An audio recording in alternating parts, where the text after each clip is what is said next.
I wasn't supposed to be home that night. I was supposed to be out with my friends, pretending my life was a lot more exciting than it really was. But something in me felt tired, tired of noise, tired of people, tired of acting like I had it all figured out. So I came home early, tossed my keys on the kitchen counter, and crashed on the couch. I didn't expect anything unusual to happen. My life was pretty normal. Honestly, almost boring. But then my phone buzzed. At first, I ignored it. Probably a group chat. Maybe my roommate asking if I could save him some leftovers. Nothing urgent. But when it buzzed again and again, I finally picked it up. It wasn't my roommate. It was his older sister. Now, let me explain something. His sister wasn't someone I talked to often. She came around sometimes, holidays, quick visits, family stuff. But she always carried this quiet confidence, like she knew exactly who she was. She wasn't loud or dramatic. She didn't try to impress anyone. And somehow, that made her impossible not to notice. Still, we weren't close. Just polite hellos, small smiles, nothing more. So when I saw her name on my phone, my heart did this weird jump. I thought maybe she texted the wrong person. Maybe she meant to message her brother. I even hovered over the notification for a second, feeling strangely nervous. Then I opened it. She had typed only 4 words. Come upstairs, don't knock. My first reaction was confusion.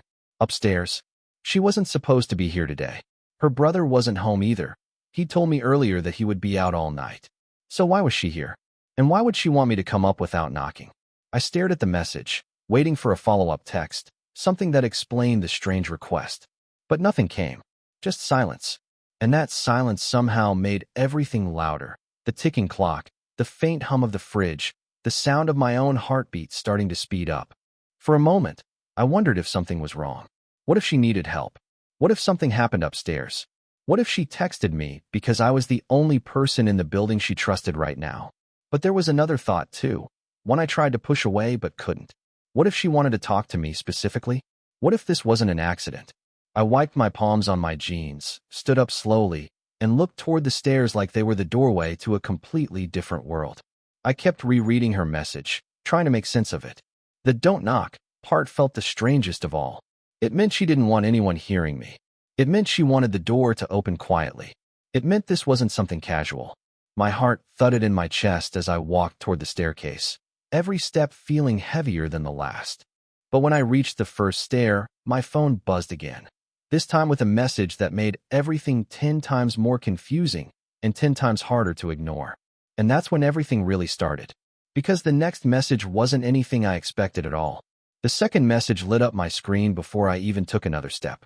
I turned the phone over, half expecting it to be some kind of correction, like she meant to text her brother and type my name by accident.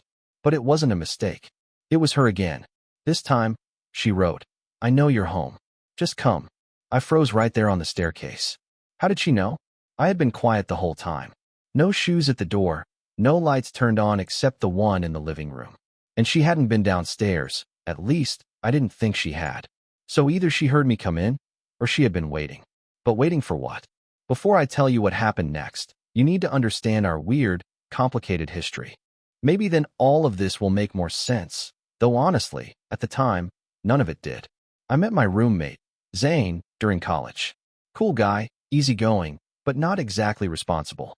His older sister, Alina, was the complete opposite. She was calm, composed, almost intimidating without trying to be.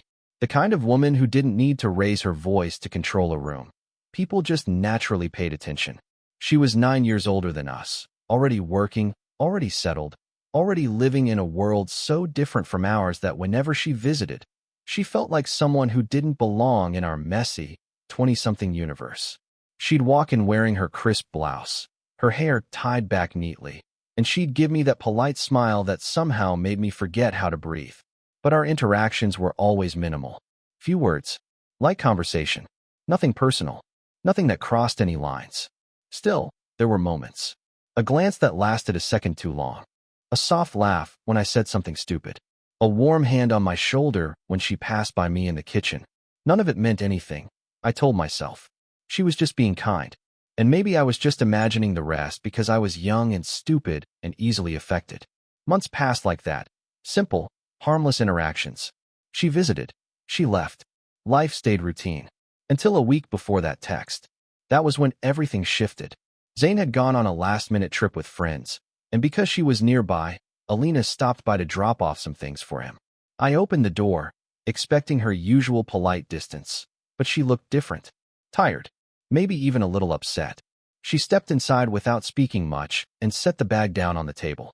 I remember asking if she was okay, just being polite, but her eyes softened in this strangely vulnerable way. She didn't answer my question. Instead, she asked one of her own. Do you ever feel like people only talk to you when they need something? The question caught me off guard.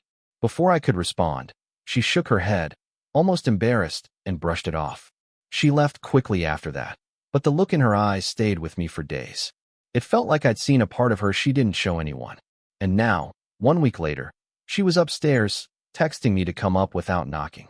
As I stood on that staircase, gripping my phone, I couldn't tell if this was some kind of emergency or something else she wasn't ready to say out loud. But the moment I finally took the next step, something happened upstairs that made me stop again, because it sounded like someone else was up there with her.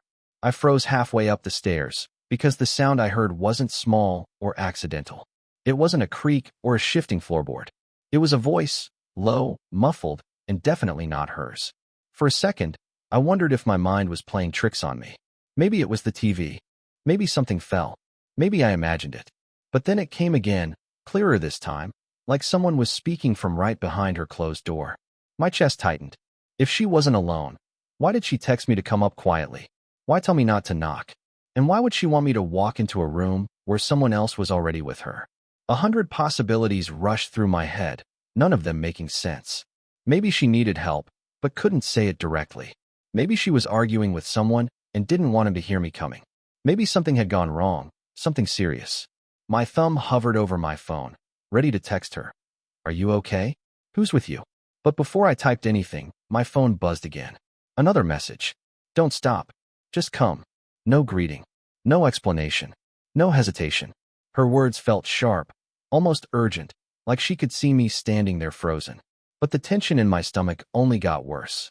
Because right after her message came in, the voice behind the door spoke again, this time louder, angrier. A man's voice. I couldn't tell what he said, but I could hear the frustration in it. And then, abruptly, a soft thud, like something being knocked over. My instincts screamed at me to back away, to call my roommate, to tell someone.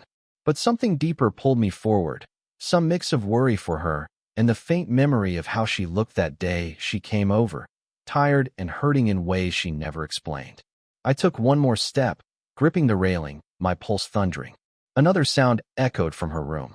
A drawer slamming shut, footsteps pacing, and then her voice, soft, shaky, almost desperate. But I still couldn't make out the words. I reached the top of the stairs, my hand inches from the doorknob, my mind racing with every worst-case scenario I could imagine. And then, at the exact moment I touched the door, everything fell silent inside the room. Completely silent. Until someone who was definitely not her, spoke from the other side of the door in a cold, low voice. He's here. The words hit me so suddenly that for a moment, I wasn't even sure I heard them right. He's here. The voice was male, steady, controlled, almost too calm. It wasn't the shaky, uncertain tone of someone scared or confused. It was the voice of someone who already knew exactly what was happening and was waiting for the next move. A chill went down my spine. I stepped back instinctively, my fingers slipping from the door handle. My heart hammered so loudly I was convinced whoever was inside could hear it through the walls. But then another sound came. Her voice. Not loud, not panicked, but strained, like she was trying to stay composed under pressure. Please, she whispered. Just let me handle it. Her words didn't comfort me. They only made everything worse. Because the way she said them didn't sound like she was in control. It sounded like someone who didn't want things to escalate. I leaned in closer, trying to hear more, holding my breath. The man spoke again, lower this time. You invited him. So open it.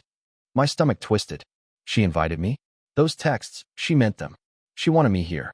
But why would she want me at a moment like this, with some man in her room sounding like he had every intention of intimidating her? I swallowed hard, unsure whether to knock, walk away, or open the door myself. Every option felt dangerous. And then, another message buzzed in my hand. I looked down. It was from her. No words this time. Just one trembling emoji she had never used with me before, the kind of emoji someone sends when they can't say what they really want to say. I stared at it, confused and scared, and before I could think, before I could decide, her doorknob clicked from the inside.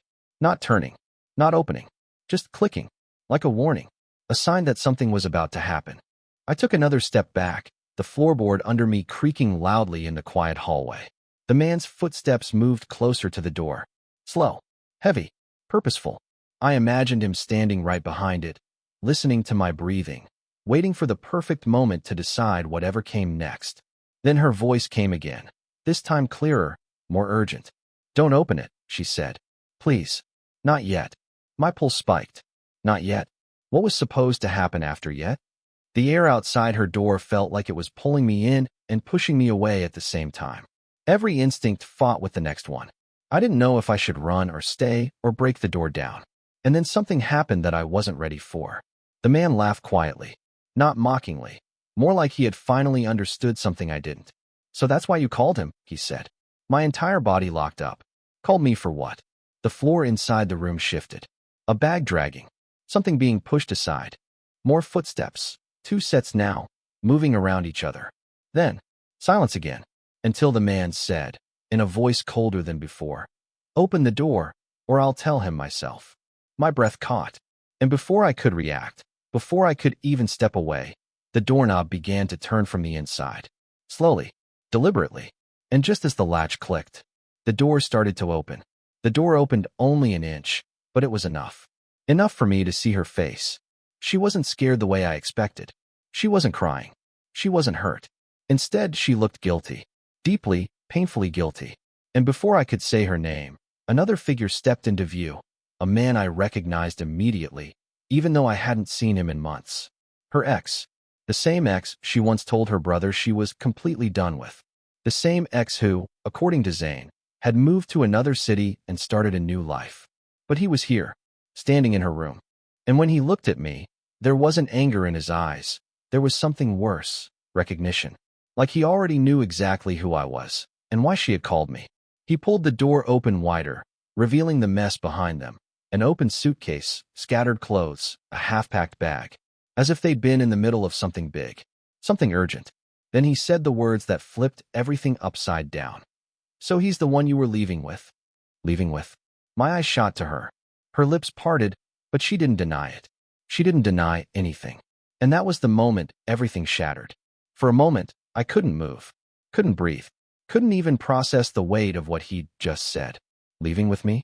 Her eyes darted away, like she was searching for a version of the truth that wouldn't destroy everything. But her silence was already doing that. I stepped forward. "Alina, what is he talking about?" She opened her mouth, but her ex cut in, his voice sharp, cutting through the room like a blade. "Tell him. You invited him here for a reason, didn't you?" She flinched, not from fear, but from shame. I could see it all over her face. And that hurt more than anything her ex could have said. Finally, she whispered, "I wasn't leaving with him. I just needed someone I trusted." I didn't know whether she meant me or him. She looked at me then, really looked. "I didn't want you to get involved. But he showed up today, out of nowhere, saying he wanted to fix things. Saying he wouldn't leave until I talked to him." Her ex laughed under his breath. "And you called him for backup? Or was it comfort?" Her eyes squeezed shut. "I called him because," she stopped, swallowing hard. "Because he listens. Because he doesn't make me feel small." The room went still. Her ex's expression cracked. Barely, but enough to see the jealousy burning underneath. He stepped closer to her, too close. "So this is what you want now?" I moved instinctively, placing myself between them. "Back off." And that's when everything erupted. Her ex shoved me. Hard. I stumbled, hit the dresser, knocked over a lamp. Before he could swing again, Alina grabbed his arm. "Stop. Just stop." But he yanked away, shouting, "He doesn't belong here. This is between us." I stood, breath heavy, fists clenched, but Alina stepped between us now, trembling. "No," she said. "It's not between us anymore. You lost that right." For the first time, he looked genuinely stunned. Her voice softened, but didn't shake. "I called him because I wanted him here. Not you."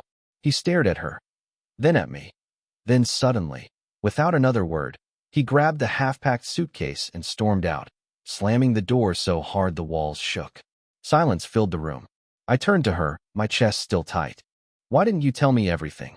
She looked up at me with eyes that held too many emotions at once. Fear, relief, something deeper. I was going to, she whispered. That's why I asked you to come upstairs. She took a step closer. But that's not the only reason I called you. My heartbeat kicked up again. There's something else, she said. Something she had been hiding from both of us. Something that changed the story in a way I never saw coming. And then she finally told me. Her voice was barely above a whisper when she said it, but the words still hit with the force of something life-changing. I didn't ask you to come here because I was scared of him, she said. I asked you to come because I didn't want to face this alone. For a long moment, neither of us moved. The room around us, messy, tense, still buzzing from the chaos that had just exploded, suddenly felt strangely quiet. Like everything had paused, waiting for whatever came next. I didn't know what to say at first. I wasn't even sure how I was supposed to feel. Part of me was still trying to wrap my head around everything that had unfolded. The texts, her ex showing up, the shouting, the suitcase. But seeing her there, standing a few feet away, eyes still trembling from the aftershocks, it anchored something inside me. You could have told me, I finally said, softer than I intended. About him. About everything. I know. She looked down, twisting her fingers together. I didn't want you to think I was dragging you into my mess. You didn't drag me, I said. I walked up here on my own. She looked up at that, and something in her eyes loosened, like a tight knot finally beginning to untangle. All week, she admitted, I kept thinking about what I asked you, about people only talking to you when they need something. I didn't want to be one of those people. I didn't want you to think that's the only reason I reach for you. My chest tightened at her choice of words. Reach for me, I repeated quietly. She let out a slow breath, like she'd been holding it in for days. You're the one person I feel safe with. Even when I shouldn't. Even when I don't say anything out loud. You just see things. I don't know how, but you do. Her honesty caught me off guard. Alina was always composed, always graceful, always guarded. Hearing her speak like this, raw, unfiltered, it felt like I was seeing her for the first time. I stepped closer, closing the distance inch by inch. I didn't come up here because you needed something, I said. I came because you asked. She blinked hard, fighting back the heaviness in her eyes. And now that he's gone, I don't know what happens next. We figure it out, I said. One step at a time. She let out a shaky, relieved laugh. Not because everything was okay, but because for the first time tonight, something felt steady. She sat down on the edge of the bed, and I joined her. The room no longer felt dangerous. Just tired. Familiar. Human. You know Zane's going to kill us both when he finds out you were here, she said, finally smiling. Probably, I said. But that's a problem for tomorrow. She leaned her head lightly on my shoulder. Not a romantic gesture, not a dramatic one. Just honest. Real. And for the first time all night, I felt the tension in my body ease. Whatever we were, whatever we might become, whatever this night truly meant, it didn't have to be rushed. It didn't have to be defined yet. Some stories don't end with big confessions or sudden decisions. Some stories end with two people choosing, for the first time, not to run from the truth anymore. And that was enough.